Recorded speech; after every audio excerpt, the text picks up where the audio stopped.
For almost 100 years, the World Cup final has had one rule that nobody ever dared to break. When the halftime whistle blows, you wait. You get your 15 minutes. The players walk off. The commentators fill the silence. And the entire planet just holds its breath until the second half kicks off. That was the tradition. That was sacred. That was football. And on Sunday, July 19th, 2026, FIFA took that century-old silence and blew it wide open. Picture it, New York, New Jersey. The final, Argentina versus Spain. Two footballing giants going to war for the most important trophy on earth. And right in the middle of it, right where there used to be nothing but nervous silence, the lights go down, the field transforms, and out walks Madonna. Then BTS, then Justin Bieber, then Shakira. 11 minutes of the biggest names music has to offer, stitched together by Chris Martin of Coldplay, beamed live to somewhere north of 1 billion people. The World Cup just got its first ever halftime show. And whether you loved it or you hated it, you are going to have an opinion, trust me. So here's what we're doing today. I'm going to walk you through exactly what went down minute by minute, the good, the jaw-dropping, and the genuinely strange. And then I'm going to give you my honest take on whether this was a stroke of genius or the beginning of the end for what makes the World Cup special. Because I've got thoughts, a lot of them. And by the end of this video, I think you might see this whole night a little differently than the way the headlines are framing it. Because everybody is talking about the celebrities. Almost nobody is talking about the one detail that, in my opinion, actually matters most. We'll get there. Let's get into it. First, let's ground ourselves in what this actually was, because the scale is easy to underestimate. The 2026 World Cup was already historic before a single note was played. The biggest World Cup ever staged. And the final landed at the New York, New Jersey Stadium in East Rutherford with Argentina and Spain, two of the most decorated footballing nations on the planet, meeting for the title. Now the World Cup final has always had ceremony, opening acts, a closing performance.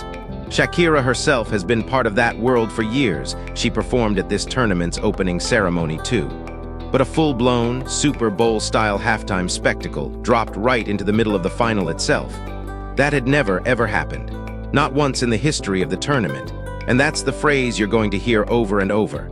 Super Bowl style. Because that's exactly the playbook FIFA borrowed. For years, American football has turned its halftime into a global event in its own right. A show people tune in for even if they don't care about the game. FIFA looked at that and clearly thought, why not us? And here's where I'll be honest with you from the jump. My gut reaction when I first heard this was happening, two feelings at the exact same time. Excitement because, come on, this lineup is absurd. And a little bit of worry, because the World Cup final doesn't need saving. It's already the most watched sporting event on Earth. So the question in my head was simple. Is this adding to the magica or is it distracting from it? Hold that thought. Because to answer it, we've got to actually look at the show. The whole thing ran 11 minutes, curated by Coldplay's Chris Martin. And it wasn't just entertainment for entertainment's sake. There was a cause attached, which we'll dig into later, because honestly, it's the part I most want you to remember. And before we get into the performances, let me quickly explain why this is a bigger deal than it might sound. The Super Bowl halftime show didn't become a global cultural event overnight. It took decades of trial and error. There were years where the halftime slot was an afterthought, marching bands, novelty acts, stuff nobody remembers. And then somewhere along the way, the people running it realized that the halftime show could be an event in itself. A show that people who don't even watch the sport will tune in for. That realization turned 12 minutes of downtime into some of the most watched entertainment on the planet, year after year.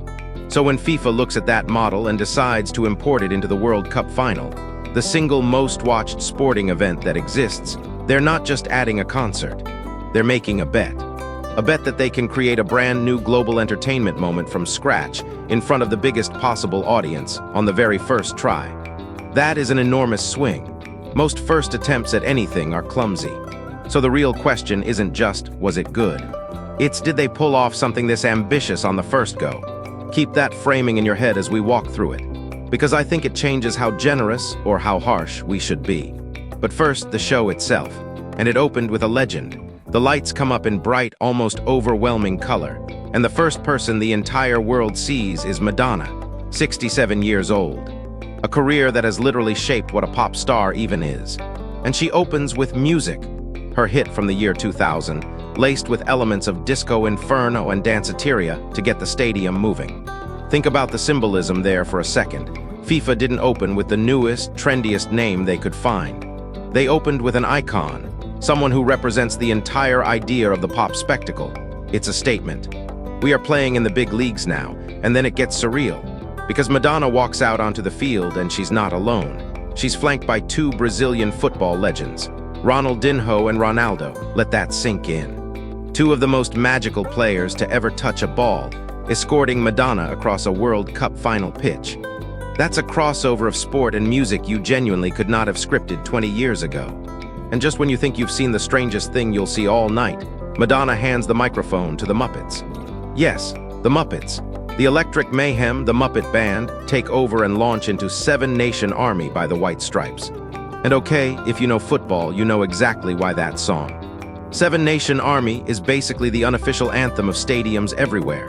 That "oh, oh, oh, oh" chant has echoed around football grounds for 2 decades. So having it played by the Muppets in front of a global final crowd, it's ridiculous, it's joyful, and honestly, it kind of works. Here's my take on the Madonna opening. This was the strongest creative decision of the entire night. It told you immediately that this show was not going to take itself too seriously. It was going to be big, weird, and fun. Starting with a living legend and pivoting straight into puppets playing a stadium anthem, that's a tone setter. It says everyone's invited to this party. And for a global audience that spans every age and every culture, that inclusiveness is smart. My only tiny gripe? 11 minutes is not a lot of time, and the Muppets segment, as fun as it was, ate into minutes that some of the human headliners could have used. But we'll come back to the timing problem, because it's real. For now, the energy is up, the crowd is roaring, and the show pivots to a completely different flavor. Enter BTS. The K-pop titans take over the field with Dynamite, one of the most joy-soaked, pure sugar pop songs of the last decade. And if the Madonna segment was about honoring the past, this was FIFA reaching straight for the present and the future. Because here's the strategic genius of putting BTS on that stage. BTS doesn't just have fans. They have an army, literally, that's what the fandom calls itself. And that fan base is enormous, it's international, and it is fiercely loyal. The moment you put BTS on a World Cup final stage, you are pulling in millions of viewers who might not have tuned in for Argentina versus Spain otherwise. That's not an accident. That's a broadcast strategy, and it's a shrewd one. And I want to give BTS specific credit here because performing at an event like this is harder than it looks. This isn't a concert built around you, with your set list, your staging, your crowd. This is you getting a handful of minutes on a football pitch, in a stadium built for sport, not sound, following a legend and handing off to the next act, with the pressure of 1 billion people watching a broadcast that has zero margin for error. To walk into that environment and deliver the tight, high-energy performance that Dynamite demands, that takes serious professionalism. Whatever you think of the song, the execution under those conditions was no small thing. And once again, the show refuses to stay in one lane. As BTS finishes dancing across the field, out walk 2 very familiar faces, Ted Lasso and Coach Beard. Jason Sudeikis and Brendan Hunt in character on the pitch of the actual World Cup final. Now, if you've seen the show, Ted Lasso is a story about an American thrown into the world of English football. A show built entirely on heart, optimism, and the idea that kindness matters. Bringing that character into a real World Cup moment is a wink to the audience. It's playful. It blurs the line between the fictional football world and the real one. And here's where I start to feel a little bit of the tension in this show. Because I love the ambition, but watch how many moments they're cramming into 11 minutes. Madonna, football legends, the Muppets, BTS, now Ted Lasso. We are maybe 6 minutes in, and the show has already thrown 5 or 6 completely different ideas at us. It's a fire hose, and I genuinely can't decide if that's a feature or a flaw. On one hand, there's something for absolutely everyone. On the other hand, nothing gets to breathe. Every act is a cameo. Nobody gets a full moment. It's a highlight reel of a concert rather than a concert. Keep that thought, because the next act does something completely different with the pace. Ted Lasso and Coach Beard, staying in character, call in a substitute. And that substitute is Justin Bieber. 32 years old now, and if you've followed his career, you know it's been a journey. Bieber walks out and does the one thing you least expect at a stadium spectacle designed for maximum noise.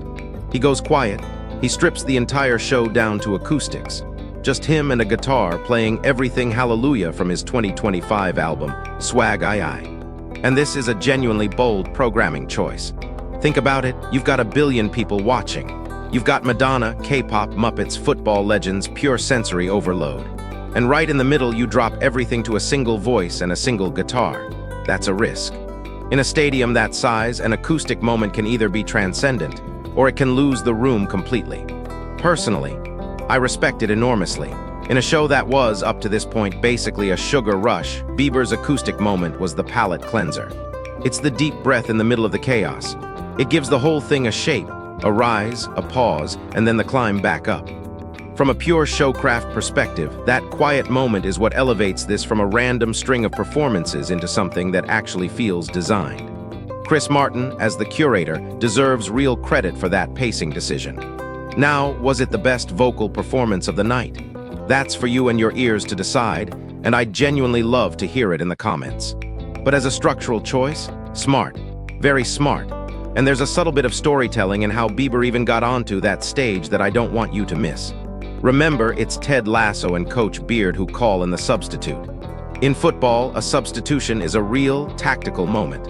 A manager pulls one player and brings on another to change the game. So the show borrows that language, the substitution, and uses it to bring in the next act. That's a genuinely clever piece of stitching. Instead of one performer just awkwardly walking off while another walks on, they wrap the transition in the vocabulary of the actual sport. Little touches like that are the difference between a variety show and a piece of theater. Somebody was paying attention to the details. And then Bieber does what everyone on that stage did all night. He hands off the mic. And he hands it to the woman this tournament has practically belonged to. Shakira. If anyone has earned the title World Cup Queen, it's her. Her connection to this tournament goes back years. She's practically synonymous with World Cup music. And she performed at this very tournament's opening ceremony before returning here for the final. She takes the stage with Burna Boy, the Nigerian superstar and one of the biggest names in Afrobeats. And together they perform Die Die, the official song of the 2026 World Cup. And this, for me, is the emotional center of the whole show. Here's why. The World Cup is supposed to belong to the entire world, not one country, not one continent, everybody. And when you put a Colombian global icon on stage with a Nigerian Afrobeat superstar performing the official song of the tournament, that's the World Cup's soul made visible. That's representation that actually means something. Afrobeats is one of the most influential sounds on the planet right now, and seeing Burna Boy on that stage isn't a token gesture. It's an acknowledgement that global music is genuinely global. And I love a little detail from the build-up to this. In an interview beforehand, Shakira admitted, and I'm paraphrasing here, that even she didn't fully know what to expect. She called it a shared halftime show. She said something like, 5 amazing artists, well, 4 amazing artists plus me. Which, come on, that's charming humility from someone who has nothing left to prove. And she admitted the whole thing was still coming together in the days before the final. Her words were basically, we'll all get together and figure out how it's gonna be. I'm as curious as you are. Think about that. One of the biggest stars on the bill was, days before, genuinely uncertain how it would all come together. And you know what? For an 11-minute show with this many moving parts assembled this quickly, that it held together at all is kind of remarkable. If I'm being fully honest, I wish Shakira and Burna Boy had gotten more time. This was the segment most connected to the actual tournament, the official song, the global spirit. And in a perfect world, it would have been the centerpiece with room to grow, not another quick handoff. But that's the 11-minute problem again. There's just not enough runway. And speaking of the ending, because it ends on a note that, for me, saves the entire thing. The finale. It all gets capped off by the PS22 chorus, a group of more than 50 fifth graders from Public School 22 in Staten Island. Real kids, real students. Singing an original song called We Dance, written by Coldplay specifically for this show. And they don't sing it alone. They perform alongside Coldplay, the Muppets, and Emmanuel Kelly. Now stop and picture that image. 50-plus children from a single public school standing on the field of the World Cup final in front of the entire planet, singing a song written just for them by one of the biggest bands in the world. That's the shot. That's the one that's going to get replayed. Because after all the spectacle, the legends, the K-pop, the Muppets, the acoustic guitar, the show chose to end on children, on the future, on the exact people this whole thing was supposedly meant to help. And this is where I have to give FIFA and Chris Martin genuine credit. Ending on a children's choir isn't the flashiest choice. It's not the one that trends fastest, but it's the one with a message. It ties the entertainment directly back to the purpose. And the purpose, which is honestly the thing I most want you to walk away thinking about, is the part almost everyone's going to scroll right past. So let's not scroll past it. Let's talk about the money and the mission. Here's the fact that I think deserves the biggest headline of all, and instead it's buried at the bottom of every article. This entire halftime show was in support of something called the FIFA Global Citizen Education Fund. And the mission of that fund is simple and, frankly, hard to argue with: expanding access to education and to sports programs for children in underserved communities around the world. And the numbers are not small. Between the halftime show and FIFA's pledge to donate $1 from every single ticket sold across all 104 matches of the 2026 tournament, that fund has already raised $60 million. $60 million. And it's not just sitting in an account. Just days before the final, FIFA and Global Citizen announced 31 grant recipients across 18 different countries, organizations doing community-based work, on the ground, giving kids access to education and sport. Think about what that actually means in practice. 31 different organizations, 18 countries. That's not a photo-op donation to a single flashy cause. That's money spread across communities on multiple continents, going to groups that are already doing the work. The local programs, the coaches, the teachers, the people who show up for kids every single day whether or not there's a camera pointed at them. And now they've got resources they didn't have before. That is a concrete, measurable outcome from a night that, on the surface, looked like it was just about famous people singing. And I think that's worth sitting with for a moment, because it reframes the entire event. The performance was 11 minutes long. The impact of that funding could last years. Kids who get access to a sports program or a classroom because of a grant funded this year, that follows them for the rest of their lives. So when we're weighing whether this whole spectacle was worth it, we can't just judge the 11 minutes. We have to judge what the 11 minutes were in service of. So here's where I plant my flag, and I want to be really clear about this. When I first heard about a Super Bowl-style halftime show at the World Cup final, my instinct, like a lot of purists, was skepticism. It felt commercial. It felt like FIFA chasing spectacle and dollars and attention. And you know what? A slice of that criticism is fair. We should always keep a critical eye on massive organizations turning global events into marketing machines. But you cannot look at $60 million going toward children's education and sport and call it pointless. You just can't. If all that celebrity wattage, Madonna, BTS, Bieber, Shakira, if all of that is what it takes to shine a global spotlight on a fund that helps kids in 18 countries, then I'll take the spectacle. Gladly. That's the reframe I want to leave you with. The show wasn't the point. The show was the bait. And the catch was $60 million for kids who need it. Judged on that, this was a win, a clear one. Now, before we get to my final verdict, let's back up, because the halftime show wasn't even the only star-studded moment of the day. Before the halftime show ever happened, the day kicked off with a closing ceremony that was a spectacle in its own right. Headlined by Post Malone, and joined by a lineup that reads like somebody shook a bag of A-listers over the stadium. Tom Cruise, Jennifer Hudson, Laura Pausini, Nicole Scherzinger, Robbie Williams, and internet superstar IShowSpeed. Think about the range of that guest list for a second. A Hollywood movie legend in Tom Cruise, an Oscar and Grammy winner in Jennifer Hudson, Italian pop royalty in Laura Pausini. And then IShowSpeed, one of the biggest names on the entire internet, whose audience is almost entirely young and almost entirely online. And that mix tells you everything about who FIFA was trying to reach. They weren't targeting one demographic. They were targeting all of them at once. Old school Hollywood, classic pop, and Gen Z internet culture all in one afternoon. It's almost aggressively broad. But given that this event is meant to unite the entire world, maybe aggressively broad is exactly right. So, we've seen the whole picture now. The closing ceremony, the halftime show, the cause. Which brings us to the only question that matters. Was it good? And should FIFA ever do it again? Here's my verdict. Let me give you both sides honestly, because I promised you balance and I meant it. The purists have a point, and I won't pretend they don't. The World Cup final never needed a halftime show. The football is the show. There's a real risk that over time this stuff grows and grows until the game becomes the thing wrapped around the concert, instead of the other way around. 11 minutes crammed with a dozen ideas meant nothing got room to breathe. It was a highlight reel, not a performance. And whenever this much money and celebrity gets involved, you're right to ask hard questions about commercialization. Those criticisms are legitimate. Don't let anyone tell you you're wrong for feeling them, but here's the case for it. And it's the one I land on. This show did 3 things and it did them well. 1, it was inclusive. Legends, K-pop, Afrobeats, Latin pop, an acoustic moment, and a children's choir.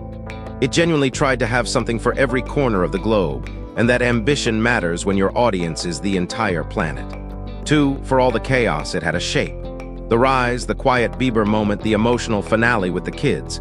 Somebody thought about the craft. And 3,